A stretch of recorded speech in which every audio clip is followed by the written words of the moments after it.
ఈరోజు వాగ్దానంగా పరిశుద్ధ గ్రంథాలు తెరిచి యెషయా గ్రంథం 61వ అధ్యాయము 7వ వచనాన్ని మనం చూస్తే, మీ అవమానమునకు ప్రతిగా రెట్టింపు ఘనతనొందుదురు, నిందకు ప్రతిగా తాము పొందిన భాగమును అనుభవించి వారు సంతోషింతురు. దేవుని నామమున స్తోత్రం కలుగును గాక. మీ అవమానమునకు ప్రతిగా రెట్టింపు ఘనతను అనేటువంటి మాటను, నిందకు ప్రతిగా సంతోషించెదరు అనేటువంటి మాటను భక్తుడు యెషయా ద్వారా ప్రభు మాట్లాడుతూ ఉన్నాడు.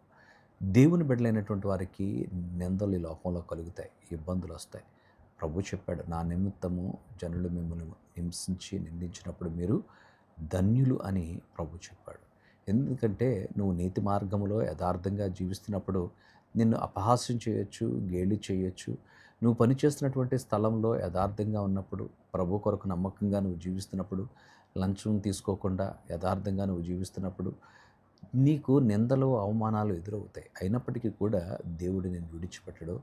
దేవుడు చెప్తున్నాడు, లోకము నన్నే విడిచిపెట్టలేదు, నన్నే నిందించింది, నన్ను అవమానపరిచింది, లోకం నేను జయించానని ప్రభు చెప్పాడు. కనుక దేవాది దేవుణ్ణి లోకం విడిచిపెట్టకపోతే ప్రభు లోకాన్ని జయించాడు. మనము కూడా లోకంలో ఉన్నదంతా శరీరాశ, నేత్రాశ, జీవపు డంబము కనుక వాటిని మనం జయించినప్పుడు దేవుని కృపలో మనం ఎదుగుతాం, దేవుని కృపలో మనం ఎదగగలుగుతాం, దేవుని ఉన్నతమైన వాగ్దానాల్ని మనం స్వతంత్రించుకోగలుగుతాం. కనుక నువ్వు నింద, అవమానాన్ని పొందిన చోటే దేవుడు రెట్టింపు ఘనత, రెట్టింపు మహిమ నీకు అనుగ్రహించి సంతోషాన్ని, సమాధానాన్ని ఇవ్వడానికి ఆయన ఇష్టపడుతున్నాడు. ఎప్పుడనంటే నువ్వు దేవుని మీద ఆనుకున్నప్పుడు, దేవునికి సంపూర్ణంగా నువ్వు అప్పగించుకున్నప్పుడు, నీ యొక్క లోకాన్ని జయించి దేవుని కొరకు నువ్వు జీవించినప్పుడు, లోకాశాలను విడిచిపెట్టి ప్రభు మీద అనుకున్నప్పుడు రెట్టింపు ఘనతను నువ్వు పొందుతావని దేవుని వాక్యం సెలవిస్తూ ఉంది.